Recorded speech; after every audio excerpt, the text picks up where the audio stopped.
Next, we have a question from County Councilman Logan Wild from Morgan County, who is unable to join the call, but his question is, with the reintegration of wild sheep on public lands, how can your office help mitigate the effects producers face with the inevitable conflicts?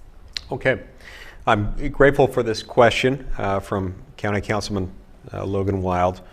And you know, the first and most important fact I want to emphasize here is that wildlife management falls under the jurisdiction of state government and not of the federal government. We need to do everything we can, and I'm doing everything I can as your senator to make that happen. Through my correspondence with the U.S. Department of the Interior, Secretary Jewell has received a number of communications from me and my office and my colleagues about this, and about the fact that we need to make sure that local control is retained to the maximum extent possible.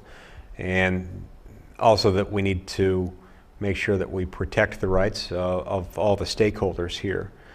You know, my staff and I have pursued a number of solutions to make sure that both hunting rights and grazing rights are protected.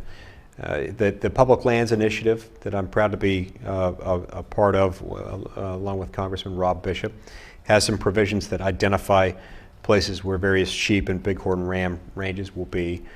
And a number of my state staff members have acted as mediators in this situation, sitting down with all the relevant stakeholders to try to figure out solutions that protect grazing allotments from encroachment by bighorn ram populations, while mitigating diseases where integration has occurred between bighorn rams and domesticated sheep.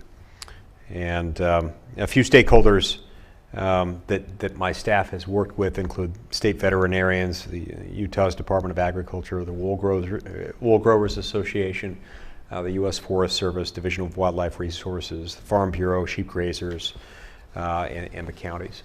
So please know that we're looking at this issue. We take it very seriously, and we're doing everything we can to compete all the relevant interests here, to protect all the competing interests.